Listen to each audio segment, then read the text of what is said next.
નમસ્તે વિદ્યાર્થી મિત્રો, આજે આપણે ધોરણ 12 ની અંદર આંકડાશાસ્ત્ર વિષયમાં પ્રકરણ નંબર 1 સૂચકાંક વિશે આપણે આગળ અભ્યાસ કરશું.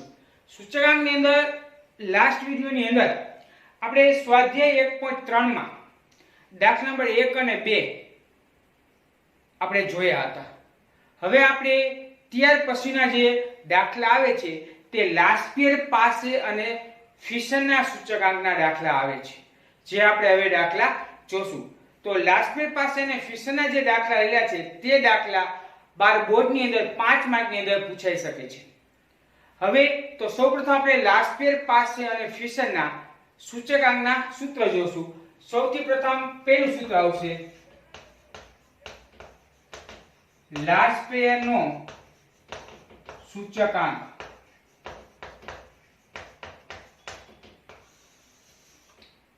એનું સૂત્ર બને IL બરાબર સિગ્મા P1 Q0 છેદમાં સિગ્મા P0 Q0 ગુણ્યા 100.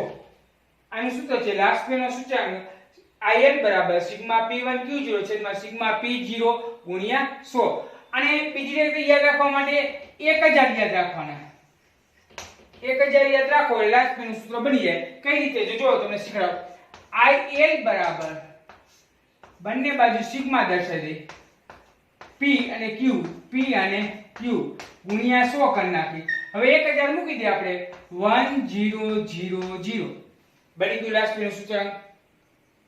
તો લાસ્પિયરના સૂચકાંકનું સૂત્ર 1000 દ્વારા બનાવી શકાય છે.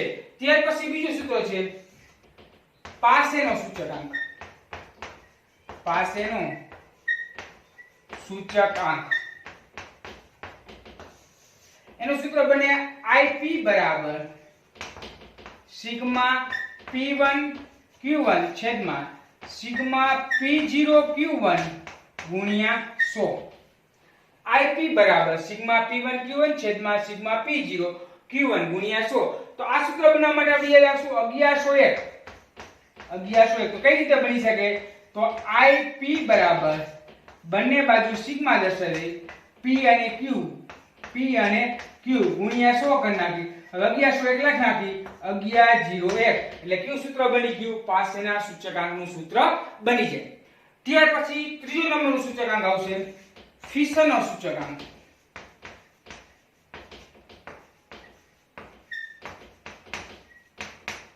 જેને આદર્શ સૂચકાંક પણ કહી શકાય.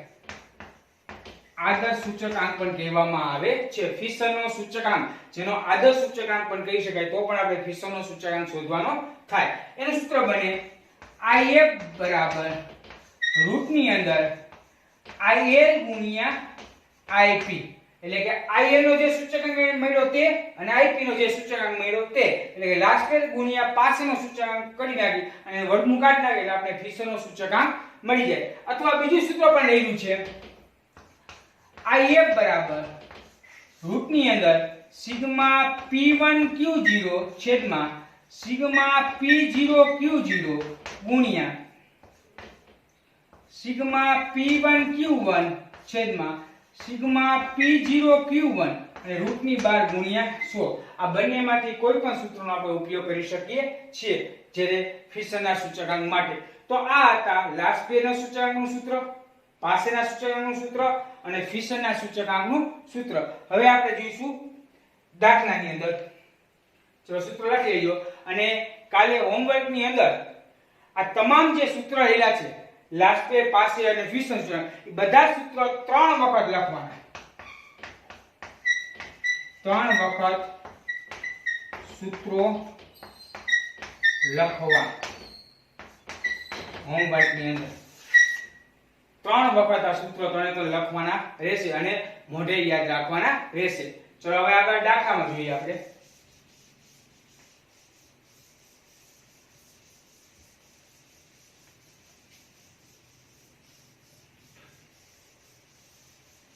ચલો સ્વાધ્યાય 1.3 ની અંદર દાખલા નંબર 3 ની અંદર રકમમાં ધ્યાન રાખી સૌપ્રથમ. તો નીચેની માહિતીને આધારે વર્ષ 2014 ને આધાર તરીકે લઈ 2015 માટે લાસ્પિયર પાસે અને ફિશરનો સૂચકાંક શોધવાનો છે. તો પહેલા આપણે આપ્યું છે વસ્તુ. ઘઉં, ચોખા, દાળ, તેલ, કાપડ અને કેરોસીન. ત્યાર પછી આપણે એકમ આપેલું છે અને વર્ષ 2014 અને 2015. વર્ષ 2014 ની અંદર જથ્થો અને ભાવ આપણે આપેલા છે. 2015 ની અંદર પણ જથ્થો અને ભાવ આપણે આપેલા છે.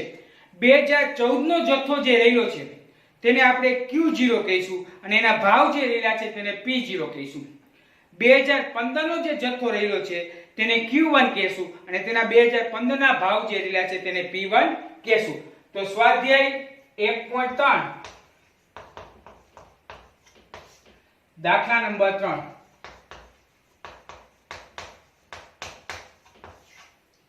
ચલો, સૌથી પ્રથમ આપણે આપેલું છે વસ્તુ.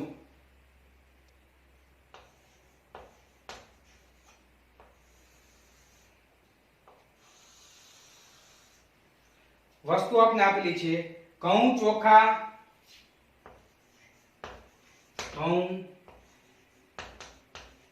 ચોખા, દાળ,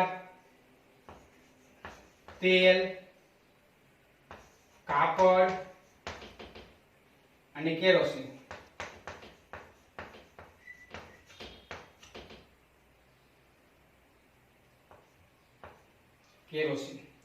ત્યાર પછી આપણે આપેલું છે એકમ. એકમમાં કિલોગ્રામ, ચોખામાં પણ કિલોગ્રામ આપણે આપેલું છે, દાળમાં પણ કિલોગ્રામ આપણે આપેલ છે, તેલમાં પણ કિલોગ્રામ આપેલ છે, કાપડમાં મીટર આપેલ છે, કેરોસીનમાં લીટર આપણે આપેલ છે. ત્યાર પછી જે રકમ જેમ આપેલી છે તે પ્રમાણે જ લખવાની. 2014 એ આધાર વર્ષ છે એટલે 0 દર્શાવવાનું અને 2014 નો જથ્થો છે એટલે Q0 કહેવાશે. અને બીજું આપણે આપેલું છે P0, ભાવ આપણે આપેલો છે 2014 નો. Q0 અને P0 બને દર્શાવી દે. ચલો, Q0 આપણે કરી રહ્યા છે 20 10 10 20 10 10 6 15 8 6 15 અને 8 સોરી 8 ને 18 6 15 અને 18. ત્યાર પછી ભાવ આપણે આપેલો છે 2014 એટલે P0 15 20 26.50 24.80 21.25 અને 21. ત્યાર પછી આપણે આપ્યું છે 2015 વર્ષ. 2015 નો જથ્થો અને ભાવ. 2015 ને 1 કહેવાશે એટલે જથ્થો એટલે Q1 અને પછી આપણે આપ્યું છે P1. Q1 અને P1. તો Q1 રહેલું છે, જથ્થો રહેલો છે 2015 નો 30 15 15 8 25 અને 30 અને ભાવ આપણે એટલે કે P1 આપણે આપેલા છે 2015 ના 18 31.25 29.50 30 25 28.80. તો આ રીતે આપને વિગત આપેલી છે. તો એક બાબત ખાસ ધ્યાન રાખવાની, જે રીતે આપને વિગત આપેલી હોય એ મુજબ જ આપણે રકમ દર્શાવવાની. જેમ આપને આપેલું છે એ પ્રમાણે દર્શાવવાનું. જેવી રકમ આપને આપેલી એ પ્રમાણે રકમ ગોઠવણી, એ પ્રમાણે P1 Q1 નક્કી આપણે કરવાનું થાય. જો 2014 હોય તો 0 હોય, જથ્થો હોય તો P0, ભાવ હોય તો Q0.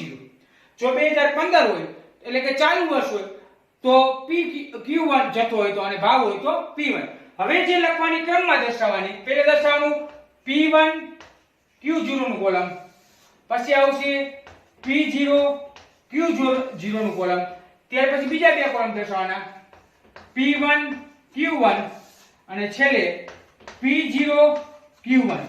આ ચાર કોલમ બનાવવાના. આ ચાર કોલમ ક્રમમાં જ બનાવવાના. પહેલા P1 Q0, પછી P0 Q0, પછી P1 Q1 અને પછી P0 Q0. હવે જેમ રહ્યા છે પ્રમાણે ગુણાકાર કરતા જઈએ. ચાલો, પહેલા છે P1 Q0. P1 ક્યાં છે? આ P1 અને Q0 ક્યાં છે? આ Q0. પહેલું કોલમ અને છેલ્લું કોલમ. ચલો, 20 ગુણ્યા 18 બરાબર 360. ત્યાર પછી 10 ગુણ્યા 31.25 એટલે આવશે 312.5. 312.5 ત્યાર પછી છે 10 ગુણ્યા 29.50 એટલે આવશે 295. ત્યાર પછી 6 ગુણ્યા 30 એટલે 6 * 180. 15 ગુણ્યા 25 375. ત્યાર પછી 18 ગુણ્યા 28.80 બરાબર 518.4. આનો સરળ કરીને આપણે મળી જશે સિગ્મા P1 Q0. ચલો સરળ કરી 360 plus 312.5 plus 295 plus 180 plus 375 plus 518.4 બરાબર 2040.9. 2040.9 આ આપને મળ્યો P1 Q0 નો સરળ. હવે બીજું છે કોલમ P0 અને Q0. તો આને હવે કઈ જરૂર નથી. આ P0 છે અને આ Q0. આ બંને બાજુ બાજુનો છે સરળ રહ્યો છે. ચલો 15 ગુણ્યા 20 15 ગુણ્યા 30 300. 15 ગુણ્યા 20 ગુણ્યા 10 એટલે થાય 200. 26.50 ગુણ્યા 10 એટલે 265. 24.80 ગુણ્યા 6 24.80 ગુણ્યા 6 તો આવશે 148.8. 148.8. ત્યાર પછી 21.25 ગુણ્યા 15 તો બરાબર આવશે 318.75. 318.75 અને છેલ્લે આવશે 18 ગુણ્યા 21 બરાબર 378. આનો સરળ આપણે કરી નાખી 300 plus 200 plus 265 plus 148.8 plus 318.75 plus 378 બરાબર 1610.55. એ આપણે મળ્યો સિગ્મા P0 Q0 નો સરવાળો 1610.55. 1610.55. ત્યાર પછી હવે આપણે જોઈશું P1 અને Q1. આ જીરો એક નથી જોતા આપણે. હવે P1 Q1 નો ગુણાકાર આપણે કરી. ચલો P1 અને Q1 એટલે P1 એ Q1 એ છે અને P1 આ બેયનો ગુણાકાર. ચલો 30 ગુણ્યા 18 540. ત્યાર પછી 15 ગુણ્યા 20 15 ગુણ્યા 30 300. 26.50 ગુણ્યા 15 26.50 ગુણ્યા 15 એટલે આવશે 397.5. 397.5. ત્યાર પછી સોરી 30 ગુણ્યા 18 હતા 30 ગુણ્યા 18 એટલે આપણે 540. હવે આવશે 31.25 ગુણ્યા 15 બરાબર આવશે 468.75. 468.75. ત્યાર પછી 15 ગુણ્યા 29.50 આવશે 15 ગુણ્યા 29.50 તો આપણે મળશે 442.5. 442.5. ત્યાર પછી 8 ગુણ્યા 8 * 24 240. ત્યાર પછી 25 ગુણ્યા 25 25 ગુણ્યા 25 625 અને ત્યાર પછી મળશે 30 ગુણ્યા 28.80 તો બરાબર આવશે 864. 864. હવે સરવાળો કરીએ આપણે મળશે સિગ્મા P1 Q1. ચલો 540 plus 468.75 plus 442.5 plus 240 plus 625 plus 864 બરાબર 3180.25. 3180.25. હવે છેલ્લું આપણે જોઈએ P0 અને Q0. આને જો Q1 આપણે આને જોતા હવે P0 અને Q1 તો P0 ક્યાં છે આ P0 અને Q1 ક્યાં છે આ Q1 P0 અને Q1 આ બેનો સરળ તો 15 ગુણ્યા 3 15 તો 45 450 20 ગુણ્યા 15 15 ગુણ્યા 30 300 26.50 ગુણ્યા 15 બરાબર 397.5 397.5 ત્યાર પછી 24.80 ગુણ્યા 15 24.80 ગુણ્યા 15 ને ગુણ્યા 8 બરાબર 198.4 198.4 ત્યાર પછી 21.25 ગુણ્યા 25 બરાબર 531.25 531.25 અને છેલ્લે 21 ગુણ્યા 30 21 ગુણ્યા 30 બરાબર 630 સરળ કરીએ આપણે સિગ્મા P0 Q1 ચલો સરળ કરીએ 450 plus 300 plus 397.5 plus 198.4 plus 531.25 plus 630 બરાબર 2507.15 બધાયના ટોટલ થઈ જાય પછી આપણે આ ચાર કોલમ કમ્પ્લીટ થઈ જાય પછી આપણે સૂત્ર મૂકવાનું પહેલા લાસ્ટ પીરિયડ માટે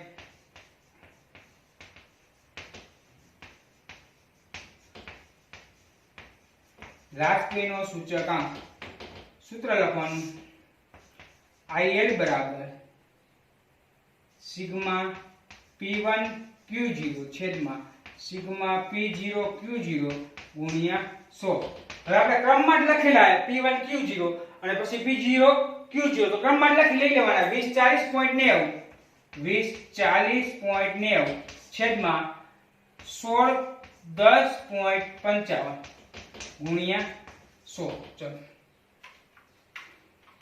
2040.9 ગુણ્યા 100 ભાગ્યા 1610.55 બરાબર 126.72 126.72 લાસ્ટ પછી પાસેનો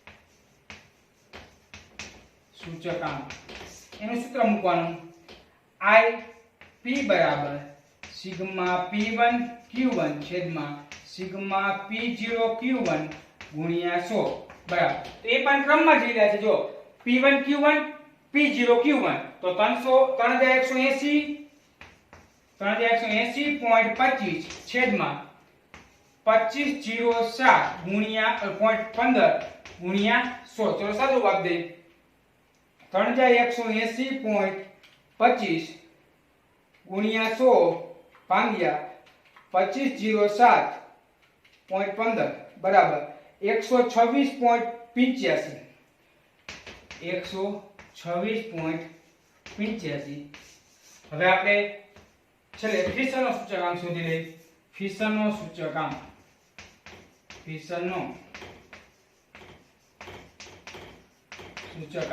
તેનું સૂત્ર બને IF બરાબર રૂટની અંદર IL ગુણ્યા IP તો IL બરાબર કેટલા મળ્યા 126.72 ગુણ્યા IP કેટલા મળ્યા આપણે 126.85 બરાબર ચલો બેનો ગુણાકાર છે રૂટ કાઢ લાગી 126.72 ગુણ્યા 126.85 બરાબર અને રૂટ કાઢ નાખી સીધું એટલે મળશે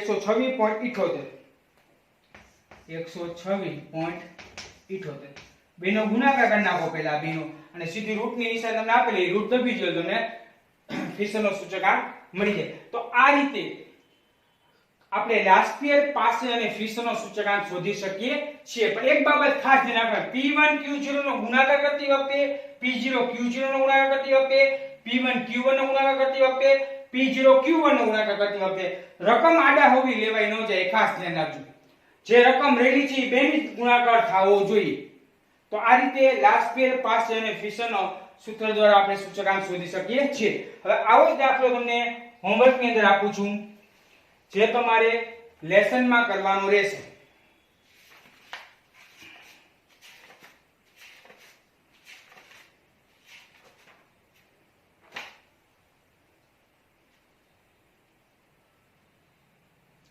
એક રહ્યું છે ઉદાહરણ નંબર 12 હોમવર્કમાં.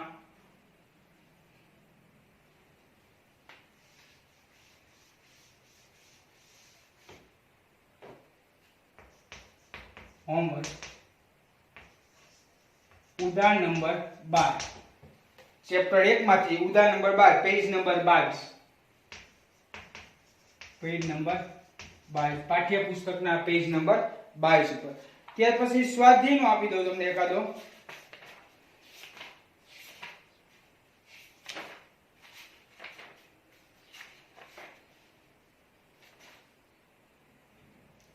વિભાગ F ની અંદર દાખલા નંબર 1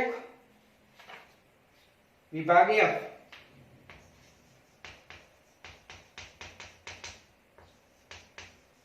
દાખલા નંબર 1 ઉદાહરણ 12 અને દાખલા નંબર 1 એને 1 ના પેજ નંબર એલા છે 53 54 માં. પેજ નંબર છે 53 અને 54. પેજ નંબર 53 અને 54 માં રહેલો છે. તો આ બંને દાખલા હોમવર્ક ની અંદર કરવાના રહેશે. આગળ મેં તમને સૂત્રો પણ આપ્યા હતા, જે સૂત્ર 3 વખત લખવાના, લાસ્પેર પાસે અને ફિશરનો સૂચકાંક, અને આ બે દાખલા ગણવાના રહેશે. આપણે અહીંયા સુધી અત્યારે રાખશું. આગળ આપણે નેક્સ્ટ વિડિયો ની અંદર જોશું. અસ્તુ.